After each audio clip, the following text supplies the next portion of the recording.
Got it. Beautiful. Well, thank you. Thank you for inviting me and go green. So I'm a Spartan myself, graduated in 1984. Two of the kids that started the Jerome Brothers, but actually both went to MSU as well. So I'm excited to be presenting. So I'm gonna kind of keep this. I got a presentation. I'll try to get through it in maybe 20 or 25 minutes. Feel free to raise your hand. I'm not gonna be able to kind of monitor the chat. So if you guys want to hold your questions to the end, or if you want to just unmute yourself at any time and ask questions along the way, this is going to be kind of informal. I want to educate you all as best I can about what drones are doing and in technology in the construction space. So I'm going to take you through kind of a high level presentation, a little bit about who we are, what we do, and then get into how our general contractors are using drones on the construction site. So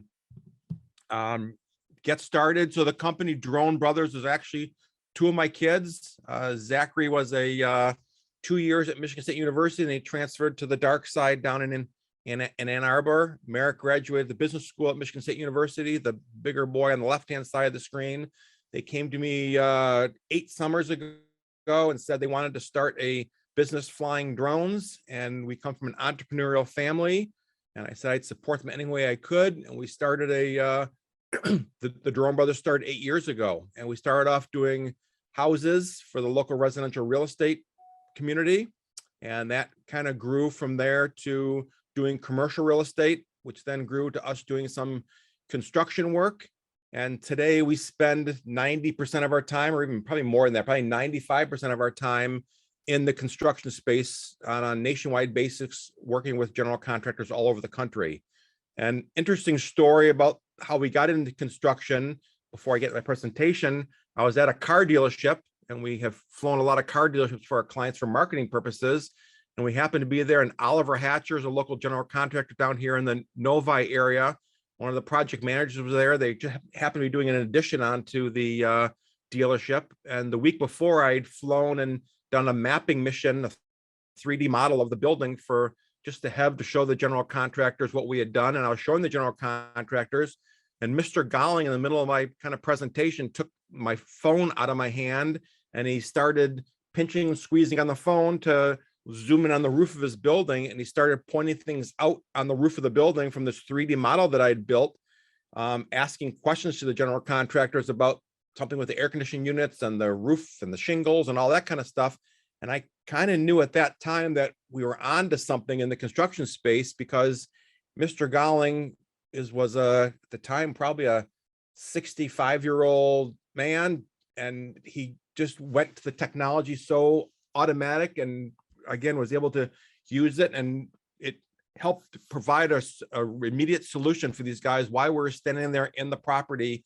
They were able to look at the roof. So that's how we kind of got our start into the construction area. I knew there was something there. We are what's called a drone service provider. So in the construction world, there are two things that are happening right now. There's either build it yourself and do your own internal team. Like I mentioned to Leah, the company she worked for in this Wallbridge, they are building their own internal team, not only for drones, but for 3D modeling, all kinds of technology. So there's two schools of thought going on now in the construction space. Build it yourself. So build your own team of people, buy yourself a drone, get your pilots certified to fly. Or the second school of thought is outsource drone services to what's called a drone service provider. That's what we are. So we, again, handle the entire project for the client. So you should have, as a drone service provider, you should have liability insurance, which we do. You should be certified, whether you're a drone service provider or you're a general contractor. You need to make sure your pilots are Part 107 certified with the FAA. That's a legal requirement in order to fly commercially in the United States. What our general contractors like about work with a drone service provider like us is that we're one point of contact for them. So a lot of our clients, their offices may be in Detroit, or they may be in Lansing, and they have projects in Grand Rapids and Kalamazoo and Traverse City and Ohio. And every time they want to start a new project, they either got to take the person that's flying the drone for them and put them in a car and drive to a site 2 or 3 hours away, or they got to find a drone company in the local market. What they like about dealing with us is it's one phone call, and they know that we've got pilots all over the country that can help get the job started on a moment's notice.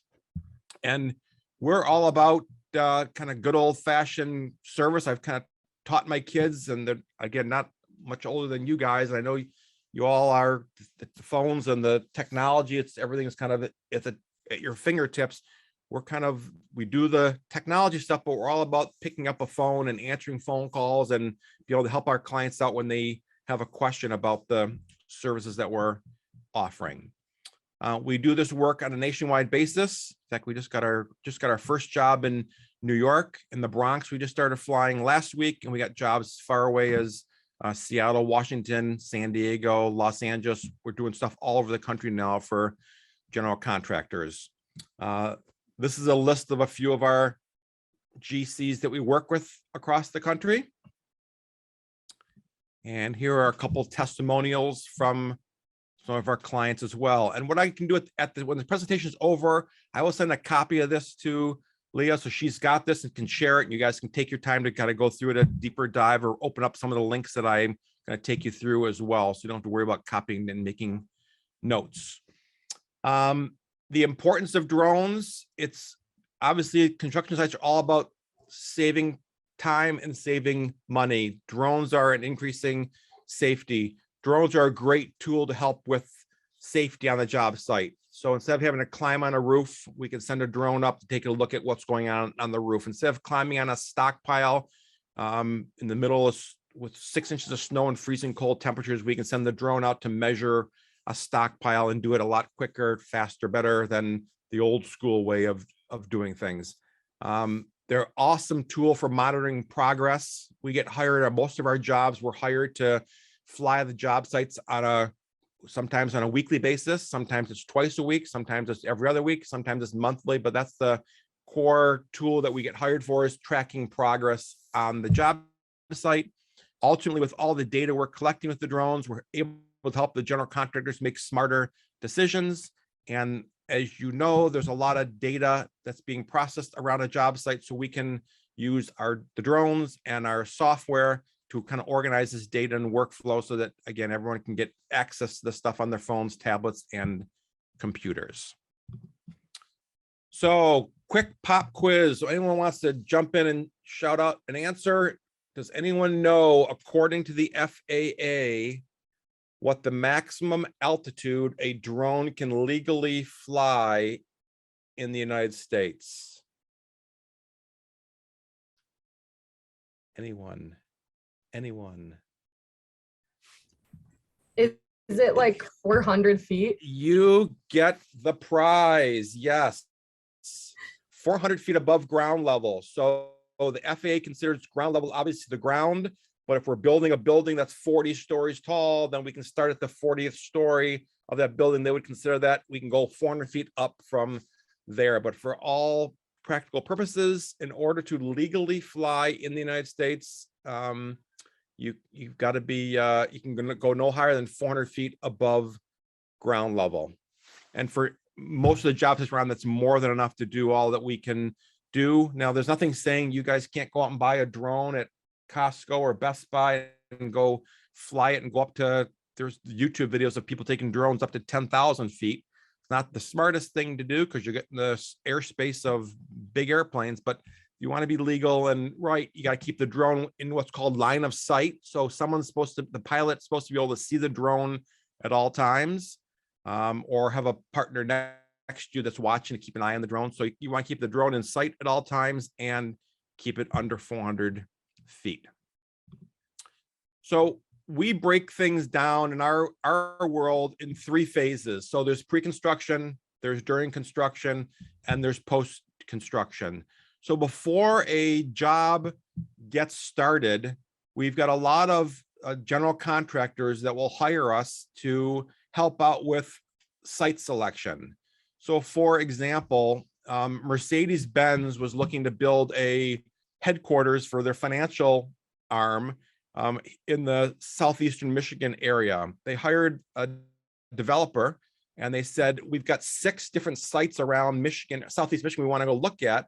And rather than getting in a car or getting in a gator and having to go through snow or walk all these sites, let's get started by sending the drone up and capturing drone images of what that site looks like. And this is actually on 12 Mile, for those of you who know Detroit area, this is 12 Mile and Drake. This is an old soccer field that the community owned.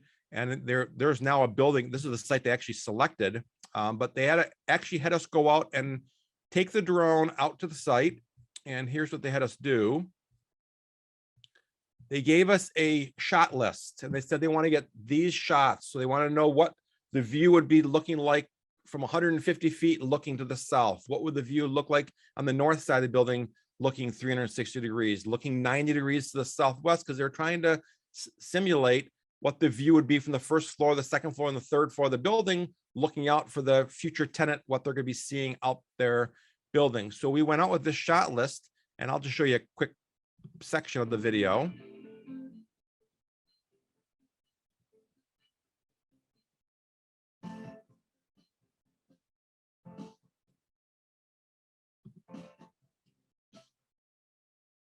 Come on, computer.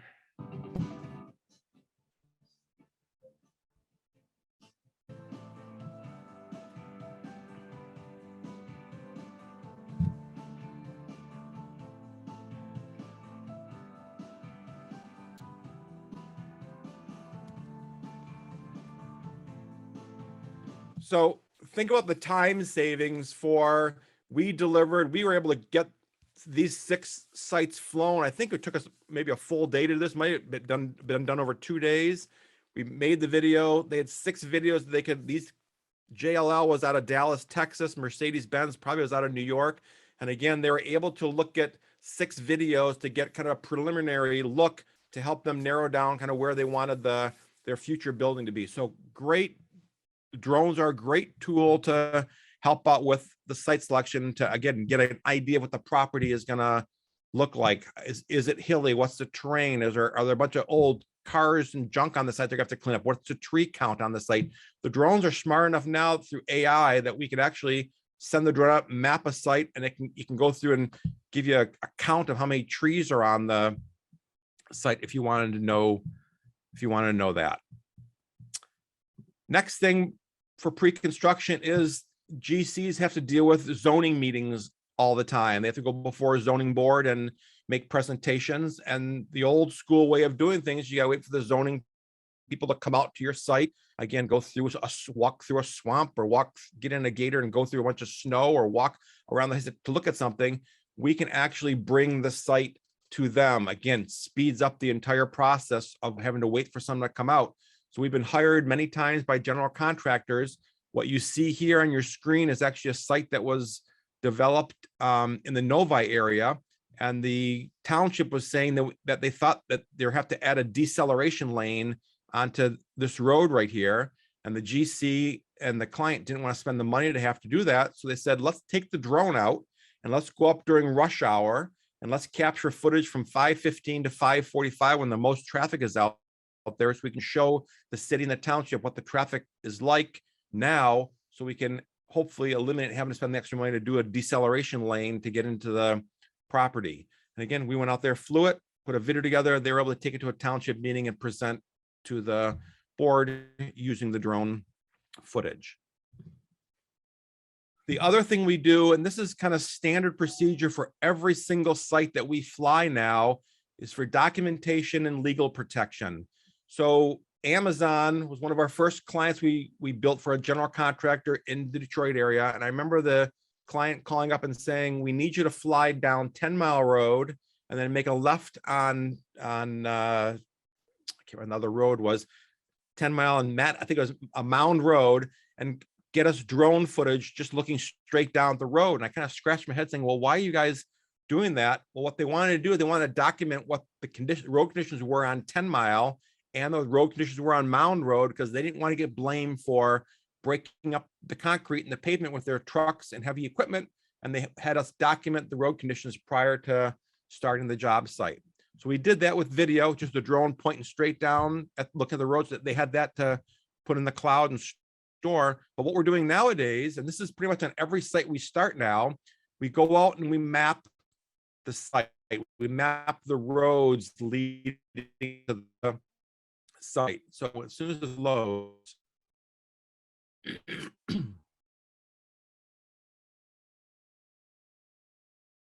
if it loads,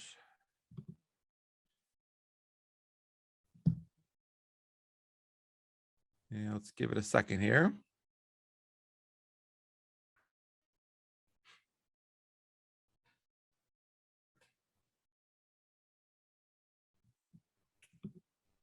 Well, this is not going to be good if my internet connection is not stable.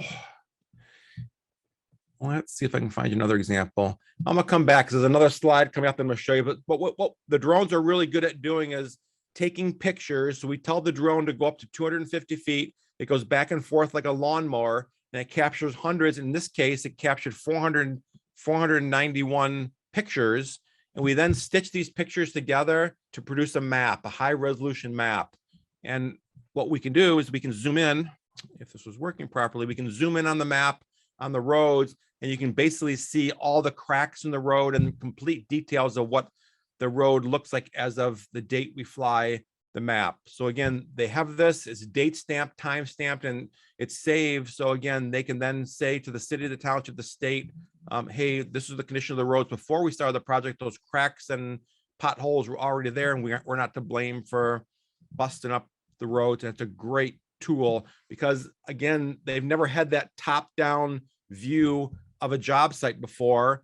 They usually can only view they've got is walking around at eye level and taking a smartphone to look at the site. So before we start any site, we usually go out and do these topographical maps of what the road conditions are like. Now, any questions so far? I can stop, take a breath, and any questions you guys have on the pre-construction? Okay. So during construction, we get hired to do three things: capturing progress photos, doing progress videos, and doing mapping. So progress photos, we do three different things. We do what's called a hand-flown photos, where a pilot at their discretion will go around the site, and I call these shots kind of where the action is. The pilot uses their discretion to capture photos of where things are going on the site. If there's a cement pour that day, if there's a wall going up, if whatever's happening on the site, get some photos at different angles and altitudes showing what's happening on the job site. Because again, we're the eyes and ears for the GC wants to be able to share this at a Friday meeting with their client or the developer that's paying them to build these sites. So we go out and capture hand-flown photos that are similar to this. The second thing we do with photos is we capture what's called a photo report. The technology is so fantastic now that we can program with the drone. We can draw a rectangle around the site or a square around the site, and we can tell the drone to go to these 16 spots every time you're out and capture the exact same pictures every time. This way, the client is getting consistent one lap around the site every time we're out there, and they get used to seeing the same pictures from the same angles and the same altitudes each time. So this was a Menards that we flew a few years back. And again, it's the same angles and altitudes each time. 16 pictures is one lap around the building, and the clients are able to share this as a PDF to use it with their trades and the owner and Menards themselves to be able to show progress of what's going on. So this is what's called a progress photo report. And the third thing we do with photos, and this is probably the most favorite tool amongst superintendents and project managers, is what's called a panorama. And hopefully this loads. Perfect. So on an iPhone, on an iPad, or on a computer, you get a 360-degree view of the site and what's going on the site. And we can normally, in a site this large, we would do two panoramas, one on each side of the site, on the east side and the west side, to give the clients two different views. But again, as you see here, you can zoom in, zoom out, turn around. You can literally count objects on the ground if you wanted to. And again, it gives superintendents, project managers a tool they've never had before to be able to keep track of what's going on the site. So this is the third thing, panoramas, which we consider another version of photos for the client. The next thing we do is we provide progress videos. So progress videos are just what they sound like. We send the pilot out and they will go around, they will spend about 15 or 20 minutes on the site, and they'll capture 15 or 20 minutes of raw video footage. And I'll give you just a quick example of one of these to show you.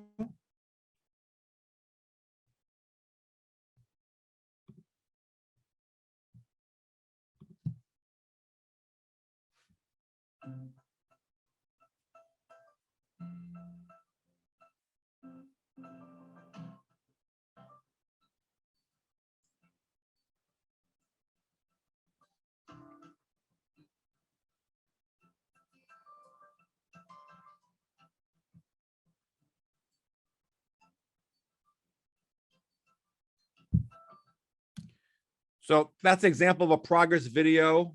Usually we open the video up with the general contractor's name and logo. They'll usually put the developer's name and logo on there as well. We'll put the date on there, what date the project was flown. We'll capture 20 minutes worth of footage. Our editing team will then cut that footage down to a 90-second to 2-minute long best of highlight reel for the general contractor to use. And again, the GCs, usually every Friday or every couple of weeks, they got to present to the owners what's going on the site, and they use these videos as a tool to be able to present to the owners what's going on that week on the job site. So that's an example of progress videos. Everyone thinks of drones as being great for flying outside, which they are. That's how they got their start, but they're also really, the cameras have come a long way, and the safety with the sensors on the drones, that we can actually bring these things inside to fly as well. So once a roof goes up on a building, we take the drones and we can fly them inside. So Project Arrow was actually an Amazon, a 4-story, 4 million square foot Amazon facility up in Wisconsin that we flew. And at one point when the roof was up, they asked us to go floor by floor and capture kind of big picture shots, flying the drone up and down each of the floors to show, again, progress and what was going on inside the building. So that's another tool that we use to capture the insides of the buildings. We are also able to do with 360 cameras. This technology is fantastic. We can actually do a 360 walkthrough of the building. So if I get this to open up as well, we can literally take and walk through the inside of this building, just clicking one screen at a time and literally walking down each of the lanes. And again, we can stop at any place we want, and they can turn and look around to see what's going on. They can zoom in and zoom out, but again, we can skip to any portion of the building we want to skip to, or the client can, again, to see what's happening inside the building. So this is what's called a 360 interior walkthrough of a building to document that. And the game-changing tool, I hope this loads for us, it's what's called drone mapping. So as I described earlier, the drone maps are basically, we tell the drone to go up to a couple hundred feet. It goes up and it goes back and forth like a lawnmower. It goes back and forth, up and down, and it captures hundreds or thousands of pictures. Once those pictures are all captured, we can then take and upload them to this software called Drone Deploy, which is the leaders in this software development. They stitch them together, and it allows us, or allows our client to basically, this is a Topgolf at Albuquerque.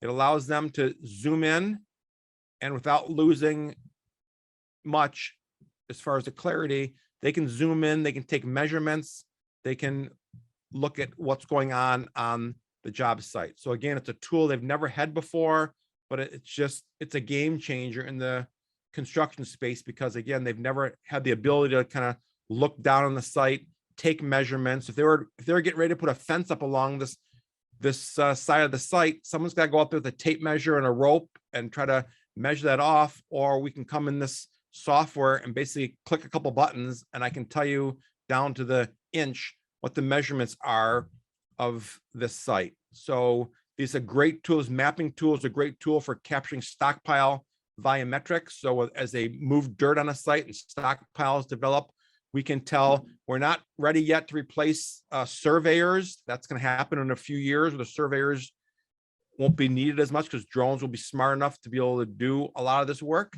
But we can get within 3 to 5% of what the stockpile numbers are. And that's all these guys really care about, is just to know how much dirt they're hauling away or how much dirt they got to move from one site to the other side of the site within plus or minus 5%. Their drones are great for capturing stockpile measurements as well. So this is what's called an orthomosaic map. We can also take this map and export this map to give to the client to use in their CAD program.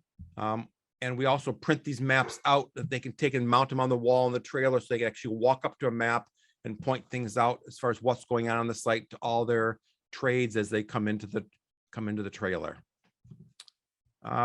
We can also take with these maps, if the clients provide us with a site plan overlay, we can take and put different layers of the site plans into the map as well. So this is a job. If we give it a second to load, you'll see a site plan that loads as well.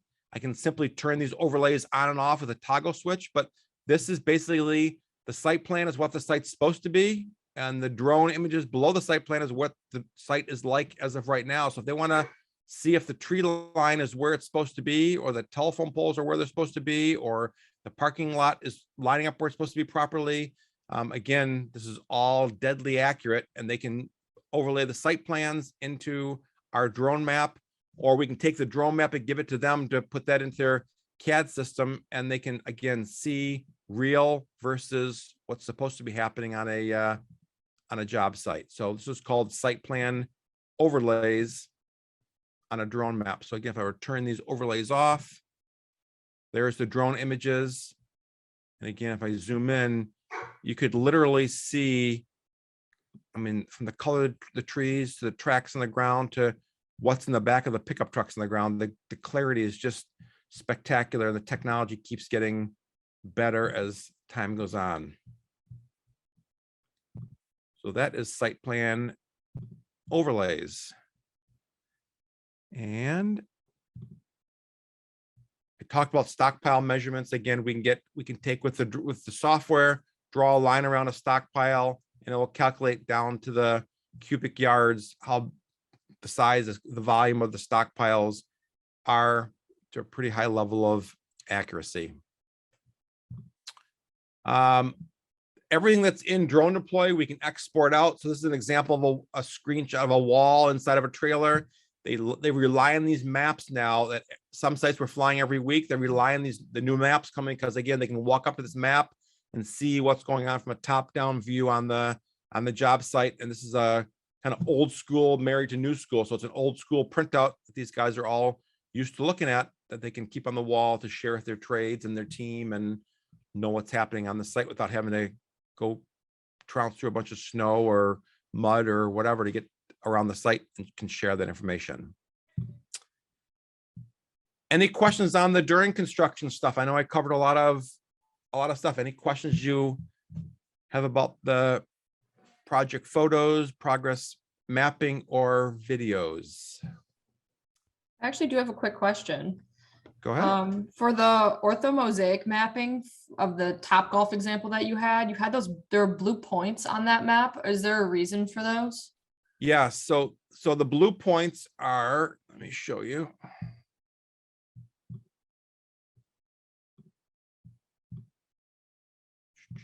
Let me think, see if I can find it for you. The blue points are, this is a panorama. So we did a couple panoramas. So there's a couple ways to get to the panoramas. We can click on this, and it will literally, in the software, will open the panorama up at that point so they can see where the panorama is, and we'll open the panorama up. So there's the panorama. The other thing is we can take, the other blue points are the progress photo tour that I showed you earlier. So if I were to go to these are the 16 spots that we've pre-programmed where the drone can fly around the perimeter of the site. So I can go to reports, and I can go to photo reports, And these are where the 16 blue dots are, the picture that was taken of those 16 blue dots around the site. Make sense?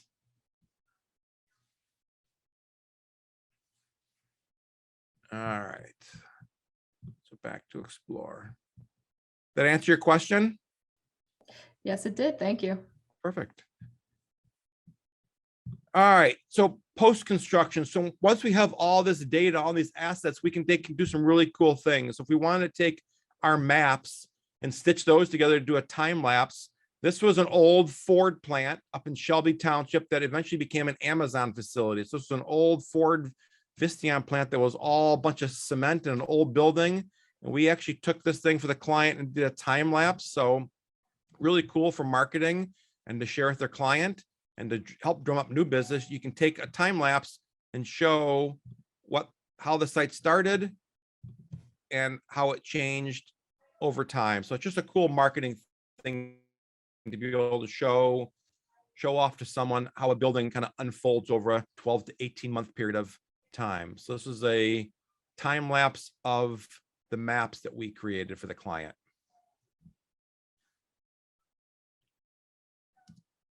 We can also create video time lapses. So since we're taking the photos from the same spots every time we're out there, we can then put those together into a video time lapse. And that looks something like this.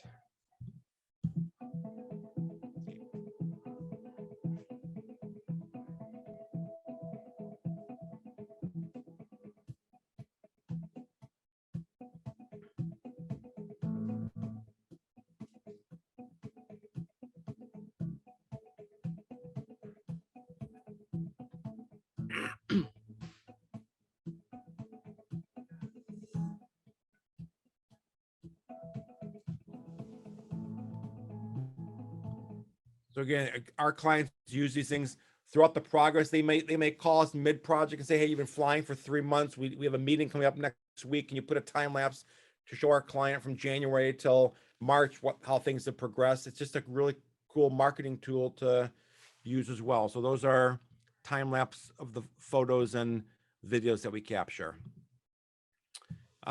Most general contractors are using some kind of software, project management software. Procore is an industry leader, so we can take and put all of our data that we collect, photos, videos, and stuff into the Procore system because they're used to going to Procore every day to log in to see what's going on with the project. So we can take and put the assets into Procore.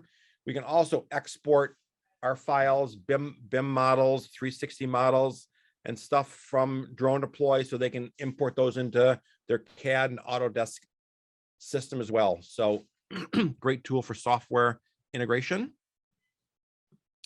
And then all the data that we're collecting is just great for marketing and social media. So again, a lot of our clients, if they don't have a non-disclosure, if the project's not a top secret project, like a lot of Amazon projects are, they can take the photos and videos that we create and use them for their social media campaign and marketing campaign as well. And I can take you guys through our pricing. You're not going to care much about that, but we basically offer three classes of service. We offer a coach class, which is photos, panels, and a photo report. We offer business class, which is photos, panels, photo report, and a video, a 60 to 90 second long professionally edited video. And then first class is all the above plus a OrthoMosaic digital version of the map and a printed out version of the map as well. So again, the clients can then have us fly once a month, twice a month, 4 times a month, all over the board, depending what their needs are. And then again, additional pricing. A lot of times we got to coordinate with the FAA because their sites are being built near an airport and they're in controlled airspace. So there's extra time involved in that. So there's an extra cost for doing that. There's an extra cost for doing interior flights are treated separately from the outside flights. And if we're flying really big projects like over 70 acres, which a lot of the big Amazon facilities that we're flying are, we charge a little extra for that because there's more mapping time, there's more processing time, and more pilot time being out there. So that is our pricing. And 35 minutes on the dot, we kind of covered a lot of stuff. So I'm gonna end it now. If you guys have other questions that I can stay on for to answer, like I say, I'll send a copy of this to Leah, so she's got this to be able to share. You guys can spend some more time looking at each of these images and links. They're all part of the PDF that I just showed you today. So are there any questions, thoughts, ideas, suggestions that anyone wants to share or ask? I have one for you, please. Yes.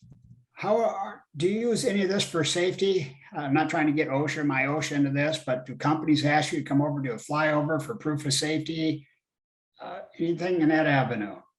We don't, I've never been asked specifically for safety. I imagine though that a lot of what the drone footage can be used for is the safety directors can basically sit in their office and look at pictures and look at videos, and they can gauge what's going on the site, because you can see whether the railings that are supposed to be up are up, the fence line that's supposed to be up is up, are the people on the site in the videos wearing their hard hats and safety vests. So you can pull a lot of stuff from the videos and the pictures, but we've never in 8 years been called out to say, hey, we're gonna do a safety check and say, can you guys fly this and do a safety check for us?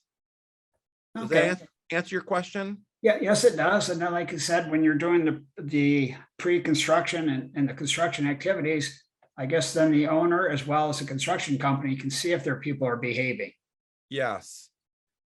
Yeah, Thank you. you're bringing up a good point, because a lot of the general contractors don't think about this stuff because they've never had drones at their fingertips before. But if we make the suggestion to them that, hey, you can take these videos back to the office and go frame by frame in the videos and start looking at, it would be a great, if I was in my shoes, I was a safety director at a GC, I'd be looking at these videos every week and looking for things that are going wrong. Is the site a mess? Are there scraps of things that are laying out that people could be tripping over and causing problems? So I would be using them just for that if I was on the one of the leads on a job site. Yeah, it makes a nice managing tool. Yes. Thank you. Yep. And on the safety side, again, we have had people that, hey, can you guys go out and inspect the roof for us? Rather than our guys in the middle of winter trying to climb an icy ladder, they'll call us. We'll go out there and fly the roof and get them the images they need. So again, it saves someone having to put themselves in a risky situation, or climbing on a stockpile in the middle of winter to take some measurements. The drone could do it faster, better, cheaper, and all that kind of stuff. Other questions, comments? I have a question. So you said that your sons have like business backgrounds and stuff. Like, how did they choose, or how did you guys kind of choose drones? / did you have any like explicit like technology background and stuff like that? I come from an entrepreneurial family. So my dad started his own business and kind of taught me the ideas of how to start a business. I've started 3 or 4 businesses myself. So I think it's just a genetic thing with our family that we love to be in business. My kids came to me. Merrick, who's on the left, who went through MSU's business program, before he even got into the business school, he just kind of had that natural knack for business and for tech. He just loved technology. Anytime a new iPhone came out, a new GoPro came out, anytime there's new technology that came out, he was always wanting to go out and get it. And Zach on the right-hand side, he just had a real knack for business automatically. Didn't go to business school, but just had a knack for starting and running a business. So the two of them were a perfect pair, because Zach was kind of the marketing guy and Merrick was a technology guy. And that's how they got started. With the first drone we flew, they didn't even have a camera built in. We had to stick a GoPro on it. We couldn't even see on the screen what we were flying. Merrick had to kind of guess and get good enough to know when he was flying a house where the drone needed to be and when to hit the record button before he took off and to get the right footage. So early on, the drones didn't have a camera that communicated back to an iPhone to be able to see what you were flying. So they just kind of self-taught. And again, we kept escalating the technology and learning the new technology and learning the industries. And again, just self-taught or self kind of built business. That's cool. Thanks. And speaking of technology, the one thing I would leave for all of you is and if you have family that's in the construction world, most of the people that I've run into in the construction world are what's considered kind of old school. They've been doing, if you go on, it's amazing to me when I go online and see some of these general contractors that are here in Michigan. If you go to their websites, they literally say on their websites since 1896, since 1934. I mean, these companies have been around for literally 100+ years. They've been in the building business, and you tend to, when you're in a business for a long time, you tend to do things a certain way, and change doesn't happen very fast. And the technology doesn't, most general contractors that I've run into are a little frightened of technology, and they rely on the youth, you guys that are coming through, and with all you guys, so natural to you, the technology. So there are so many opportunities to help out these general contractors with being the technology person for them, to learn this technology. So, because you're not afraid of it, they typically are afraid of it. And we've been doing this for 8 years, and I've been saying to my kids since day one, there's going to come into a time where there will not be a construction job started without drones. Drones will just become part of that. We're 8 years into it, and I would say, just from my gut, that there's probably 50% of the GCs out there are starting to use drones. There are some like Wallbridge that again wouldn't start a job without all this cutting edge 360 cameras, BIM modeling, the drone. They've started to use these things. They will never go back to the old way of doing things because they're so beneficial. So for you guys and gals coming out of school with a fresh perspective, push the envelope for these GCs, because they need people with a background in the technology, they're comfortable with it, that can help show them kind of the right ways to use it. Because again, once they adopt it, our guys that use the mapping, they will never not map a site ever again, whether it's a 100-acre Amazon site or a 20-acre something else. They just become so reliant on it as a tool to communicate that they'll never go back to not using this technology. And yeah, go ahead. And the technology is changing so fast. There are literally robots that are out there now. This Boston Dynamics or Boston Robotics has got this dancing yellow robot you probably have seen YouTube videos for. This stuff is the real deal. These robots there are 360 cameras being put on these robots that will walk and cover an entire job site in a matter of minutes without someone. You hit go, you hit record on the camera. That robot's going to walk around the entire site in a certain pattern, bring the images back, upload them, and the technology is just breathtaking. But again, we're all waiting for the GCs, for the old guys, and I shouldn't say old because I'm getting up there myself, but the guys that are been doing this that are in their 60s and 70s, that have been doing it the old school way. As they move on and the younger people come up, they have to rely on this new technology to help speed things up.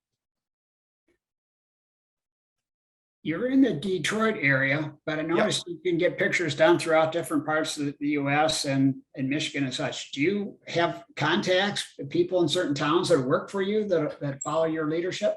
Yes, sir. So in 8 years, we started off that when a client would call us and say, hey, we got a job in Novi, we'd go out and our team would go out, the boys would go out and do it.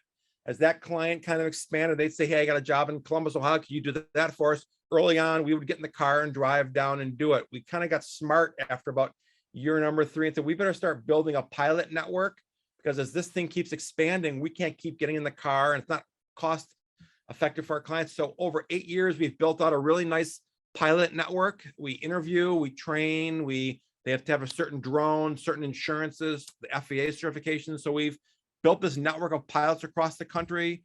that when we get called from one of our clients and say, hey, we got a new job starting in San Diego next week, I gotta be able to know that we can get that job flown from, because they're relying on us to be up and running on that job site in a matter of days or within a week or two. So we have pilots that are already in place.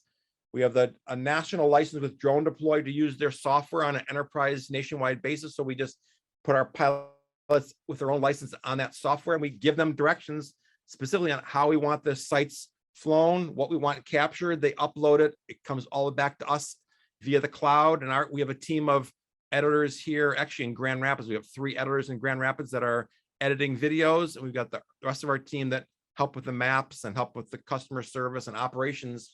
We all used to be in an office, but since COVID, we're all working out of our houses now throughout southeastern Michigan. Very clever. Thank you. Thanks, Dennis. Is it difficult to obtain a license to fly? It is not.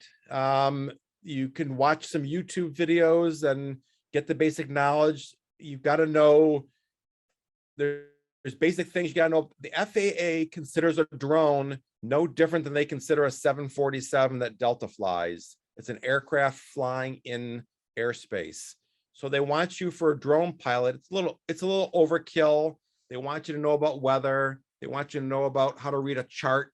They want you to know some basics things.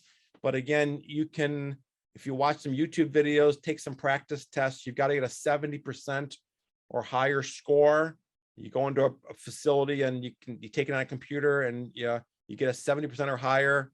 They give you a certificate and you're good to go. And you're never going to typically use the weather, the mapping stuff. You're not going to, most of the stuff they want you to know, you're never going to use. You got to just use common sense and be safe on the job site when you're out there. Thank you. Yep. Other questions? Yeah, I had a question. I was wondering how long it took you guys to get, I guess, normalized with the flying and how to get the right shots and stuff, and to actually get into the industry. Good question. So, my boys are young. They get this technology. They picked it up really quick. So the drones are very autonomous. It's very difficult today to crash a drone. My drones in the car, otherwise I'd show you guys on screen, but the drones, there's a company called DJI. They make they're the Apple computers of drones. They're out of China. They probably supply 70% or 80% of the world's drones. And the DJI drones they're the industry leader. On the front of the drone, there's 2 eyeballs. On the back of the drone, there's 2 eyeballs. On the side of the drone, there's eyeballs. And underneath the drone, there's eyeballs or sensors. So you can literally take these drones and put them in the air, and you could walk away from you could put your remote control down. You could walk away and go inside the building and go have a meeting. I don't say to do this. I'm telling you could do this. And when the drone the battery gets down to a certain level, it gets down to 10% or 15%, it's going to beep and it's going to alert you, hey, my battery's getting low, please land me soon. If you keep ignoring that and you did nothing else, the drone, wherever the drone is, it will come back to where it took off from. It will land within a 3 foot by 4 foot box, because it knows via GPS exactly where it took off from. And literally you could take a drone from, you could be in the middle of the campus at Michigan State University. You can't fly drones on campus. If you wanted to be in the middle of campus and take off from the stadium and fly over to Holden Hall and take a look at what's going on at Holden Hall, and you lost sight of the drone or you got confused where the drone was, you could literally push a button, the remote control, to return to home, and the drone will come back from Holden. It'll come back up to a certain altitude. It'll come back across and it'll land in a 3 foot by 4 foot area of where it took off. So they're very easy to fly. As the technology gets better and better, the autonomous part of it is getting better and better with time. So they're very hard to crash. So the learning curve, especially for youth, is it's pretty easy. You could go out in a matter of 2 hours and you'd get really comfortable with flying the drone and kind of learning the settings. But you bring up some good points. There are two parts of this. There's being a pilot and there's being a good photographer. And that's kind of what we look for, what we're training for now, is to make sure that our pilots know a little bit about the camera settings as well, because you can put the drone on auto, all the settings on auto, you'll get good pictures. But if you really want to be good, you want to make sure you get the white balance right, you get the shutter speed settings right. So it's good to have a good eye for photography. The guys, our pilots that know how to fly drones and have a little background in photography are the best of the best, because they know how to do both. That answer your question? Yes, that did. Thank you. Perfect. And go online. There's DJI is one company. There's a company like California called Skydio, SKIDO, I think it is, and they are really killing it now. They're getting their drones are all autonomous. They've got these things programmed that they'll fly around they can follow you while you're riding your bike through a wooded area. These things will lock on you as a target and they'll follow you without bumping into trees or branches. They're getting that good. And again, they're getting better all the time as they add more sensors and the computer power keeps getting better. In fact, it's at some point in time, we just got a contract for a company out of Israel. It's they have a drone in a box. They basically are installing a box, a weatherproof box on the job site. There's a drone inside the box, and our pilot has to show up there, go on his computer, hit a couple buttons to open the box up. The drone comes out, it flies a pre-programmed mission, it comes back, it lands in the box, it uploads through LTE, it uploads all the images back to their server in Tel Aviv. The drone recharges itself back in the box and it waits for the next mission to go. And the only thing keeping that from happening all by itself is the FAA, because the FAA still says you need a certified pilot to fly a drone legally in the United States. And even though the drone's flying by itself, our pilot has to stand next to the box and make sure everything goes okay as a safety thing. But it's probably 5 to 10 years out that the FAA will approve all this stuff. And everything you guys are reading about Amazon delivering stuff to you, that's all happening. It's happening now.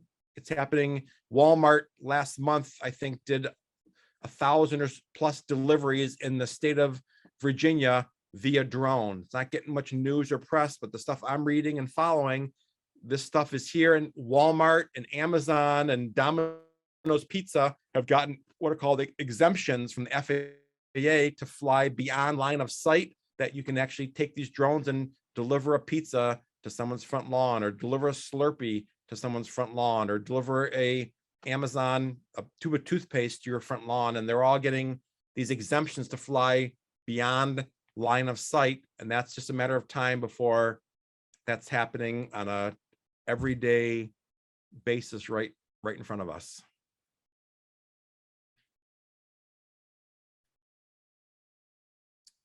Any other questions?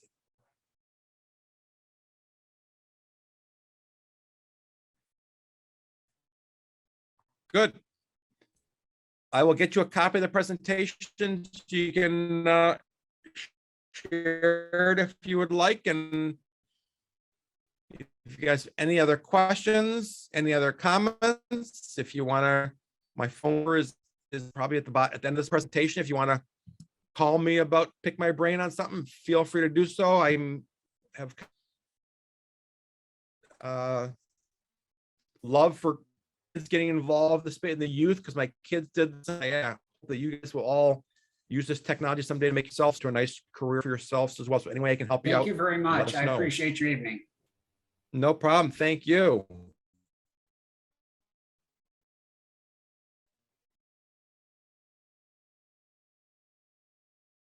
Leah, you're good?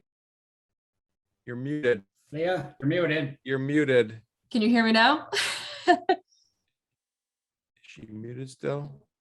There you go. Can you hear me? I'm just talking to myself over here. Well, perfect. Yes, I we just hear you wanted- now. Good. I just wanted to say thank you so much for presenting to us this evening. We definitely learned a lot. We had some great takeaways from that presentation, so we do appreciate it. Thank you.